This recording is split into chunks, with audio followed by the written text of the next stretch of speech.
vamos abrir já esse noticiário falando do Faustão, Vini. Porra, meu! Edgar. Sempre polêmica, hein? Olha, Faustão vira e mexe, se posiciona aí a respeito dos problemas dos brasileiros, da política nacional. Ontem não foi diferente, Vini, você não me deixa mentir. O apresentador virou assunto aí nas redes sociais. Pois é, Edgar. Diga o porquê. Você sabe que a Globo, Edgar, ela costuma... Tem até uma norma lá dentro da emissora, né? Que ela pede para que seus profissionais não se manifestem muito politicamente, mas até na área do entretenimento o Faustão acaba sendo aquele essa regra é mais pro jornalismo. É, mais pro jornalismo. E o Faustão costuma ser o espaço ali que os artistas têm para poder fazer algum tipo de desabafo, algum tipo de manifestação, de posicionamento. Tem sido assim nos últimos anos e parece que em 2019 não vai ser diferente. Esse ano que o Faustão comemora, inclusive, 30 anos dentro da Rede Globo. E o primeiro desabafo do ano não poderia ser nada mais, nada menos do que do próprio Faustão, né, Edgar? Apesar do programa ter sido gravado em novembro. Esse é um importante detalhe para a gente colocar aqui, porque esse discurso, esse desabafo que o Faustão fez no programa de ontem, durante a pizza do Faustão, né, ele conversava ali com vários artistas da casa, foi lá em novembro. Exato, então para deixar claro pro nosso espectador, pro ouvinte, o presidente era o Michel Temer, estava ainda... Tinha acabado de ocorrer o segundo turno. Mas já tinha rolado a decisão da eleição que elegeu o Bolsonaro. Que elegeu o Bolsonaro. E muita gente associou a fala do Faustão ao presidente Jair Bolsonaro, porque ele fala, não adianta nada ser honesto, mas ser um babaca, ser um idiota, não sei o que tá lá agora. Então o pessoal falou, opa, peraí, Bolsonaro tem carregado desde a sua campanha essa marca da honestidade, da anticorrupção. É o cara que está lá agora, na presidência, no governo. Então será que o Faustão estava falando dele? Antes da gente responder essa pergunta que foi alçada nas redes sociais ontem, Edgar, vamos ouvir da boca do próprio Faustão o que ele falou. A seleção, nós sabemos bem, ele é um povo que tem união, tem solidariedade, tem uma integração. Por que isso não acontece nas coisas sérias? Lutar pela educação, por saúde pública, contra a corrupção, contra a incompetência, que é uma forma de corrupção. O imbecil que está lá e não devia estar, pode ser até honesto, mas é um idiota que está lá e está ferrando todo mundo. Você paga imposto, o que você recebe? Então, vamos ver se esses novos ares vão mudar, vamos ver. Tem que rezar para dar certo, não adianta rezar para dar errado. Ah lá, tem que rezar para dar certo. Bom, então, como eu disse, Edgar, muita gente comprou essa frase do Faustão, ligada diretamente ao Bolsonaro, principalmente o pessoal da esquerda, políticos da esquerda. Inclusive eu separei aqui um tweet do Ivan Valente, né, o deputado federal, que colocou pelo Twitter dele o seguinte, ó, Faustão abaixa o nível com o Bolsonaro, e aí coloca essa frase que ele falou aí do Bolsonaro, cravando que foi sim do Bolsonaro que o Faustão estava falando. O portal 247 também fez um título de uma matéria deles dizendo que o Faustão comprou a briga lá na guerra da Globo contra o Bolsonaro. Quer dizer, eles foram até mais, né? Aprofundaram ainda mais toda essa discussão, dizendo que o Faustão entrou na guerra da Globo contra o Bolsonaro. Bom, Edgar, cada um interpreta da forma como quiser essa fala aí do Faustão, mas como eu disse, o programa foi gravado em novembro e o Faustão costuma ser sempre um pouco genérico nas suas afirmações. Então, no meu entendimento, foi um recado para a classe política. Foi uma coisa geral, assim. Uma coisa geral, a figura do político... É isso, que Vini, será que você não tá sendo muito bondoso? Posso ser, mas eu acho que é exagerado também cravar que foi o Bolsonaro. Tudo bem, a gente não sabe o que tava na... Pera aí, Fefito, é o Vini, não é o Caio. O que tá acontecendo? Você errou de lado, bicho. Calma, meu. Não, mas eu não tô criticando o Vini. Não, porque eu acho que se fosse genérico, ele não ia falar de, tipo, esses caras que estão aí, ele não ia transformar numa galera e não num indivíduo específico, porque vamos fazer uma análise do discurso. Sim. O Temer, quando ele criticou o Temer, ele foi muito direto ao criticar o Temer em ações dele, na época, acho que sobre algum ministério, nem lembro. E o Temer ligou durante a semana e na semana seguinte o Faustão se desculpou, o que estabeleceu lá uma boa relação com o Temer. Ele fala que ele diz que é honesto.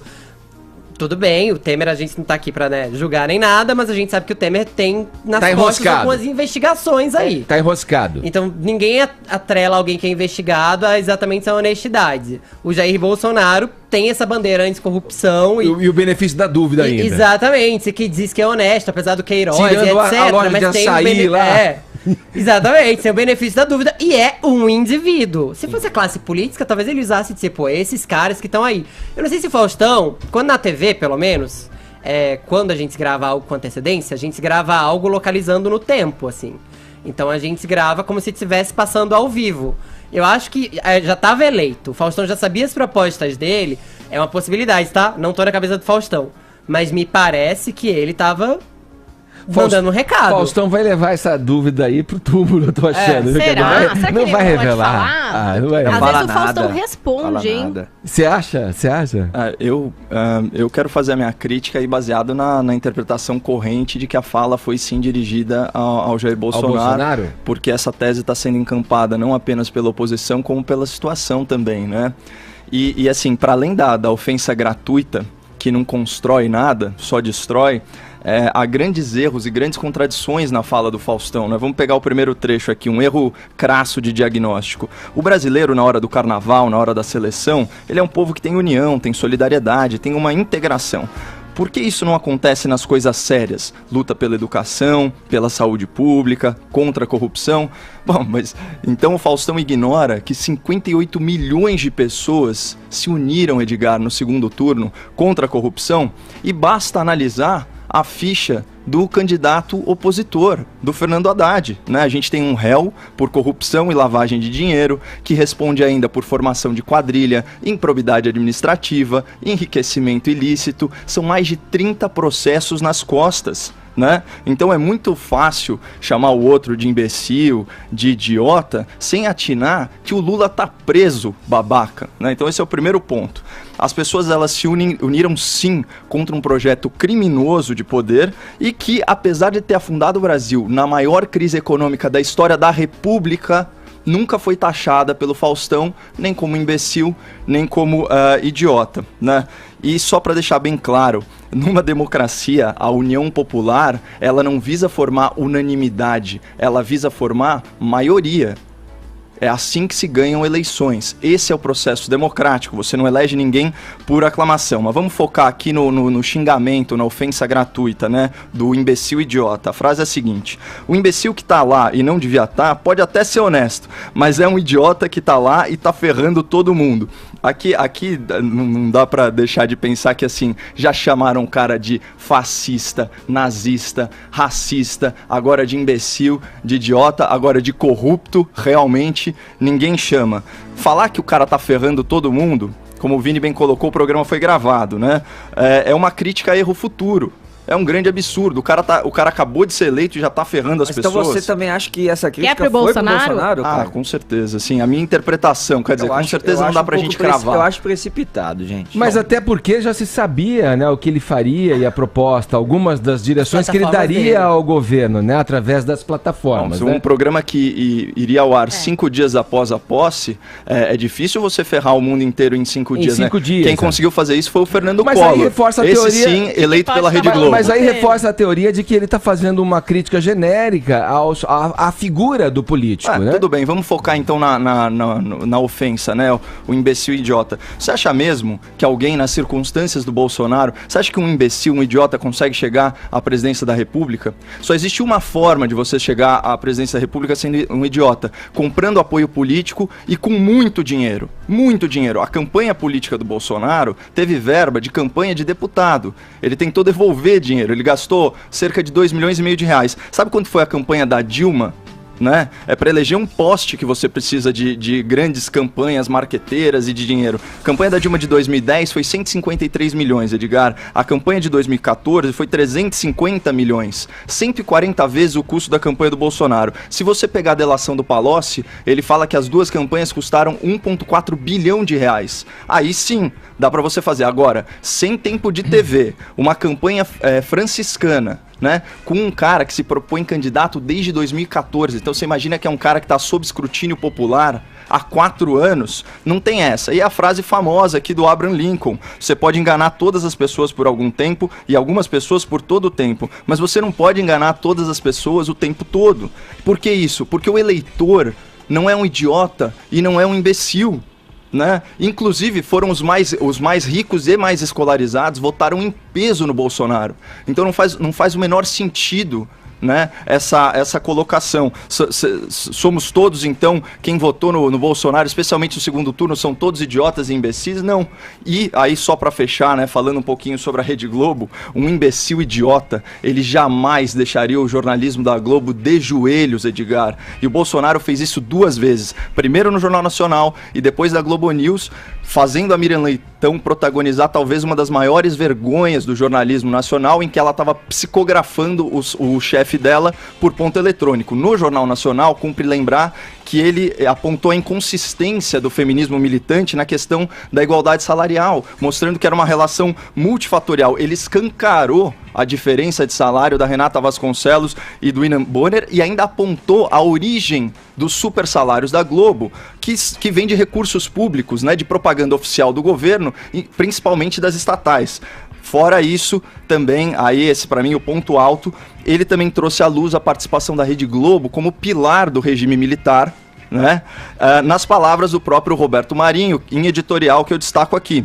Participamos da Revolução de 1964, identificados com os anseios nacionais de preservação das instituições democráticas ameaçadas pela radicalização ideológica, greves, desordem social e corrupção generalizada. Isso é frase do Dr. Roberto Marinho, grande Roberto Marinho, que quando foi instado pelo regime militar a entregar, a delatar os seus jornalistas de esquerda, ele falou aquela célebre frase, Edgar: dos meus comunistas, cuido eu. E que falta que está fazendo o Roberto Marinho, porque os esquerdistas da Globo andam muito descuidados. Cara, eu fico pensando assim, olha só, você tomou o discurso do Fausto diretamente, você falou, contra o Bolsonaro, né?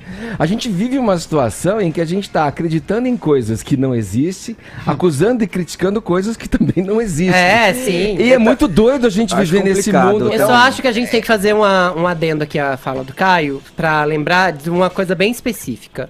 Quando você fala da diferença de salário entre a Renata Vasconcelos e o William Bonner, você esquece de um fator que já foi muito falado, mas é importante falar de novo, porque às vezes, quando a gente esquece de determinadas coisas. O William Bonner tem um cargo de chefia. Ele não exerce o mesmo cargo que a Renata Vasconcelos. Sim. Embora ambos apresentem, ele é editor-chefe. O que eu então quis o dizer salário foi que dele é naturalmente maior. A aparência pro telespectador pro mediano é que eles exercem a mesma função. Só que existem outros fatores, inclusive tempo de casa. Né? Então é nesse sentido que a crítica dele foi muito pertinente. Agora, se ele não tivesse falado sobre o Bolsonaro, pensando que isso foi ao ar há mais de 12 horas, eu imagino que ele já tivesse feito uma nota, alguma coisa do tipo. O Faustão não é de se manifestar publicamente sobre as coisas que ele fala.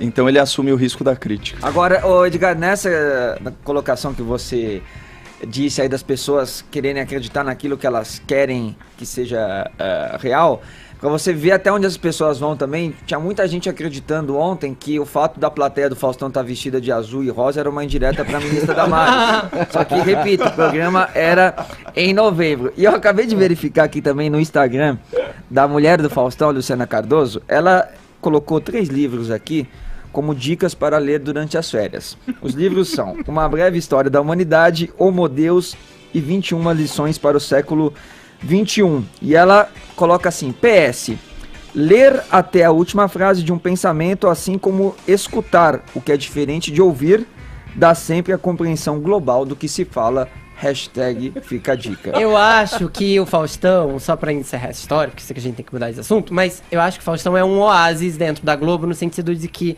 ele tem a liberdade que poucos teriam de falar o que pensa em seu programa. E concordes ou discordes do Faustão, como é bom ter gente que se compromete, não baixa a cabeça pra qualquer tipo de discurso de ódio ou pra qualquer tipo de... Porque considera injustiça. Pra qualquer tipo de puxa-saquismo, digamos assim. Alguém que tá muito seguro das coisas que fala. Eu adoro Faustão e é isso.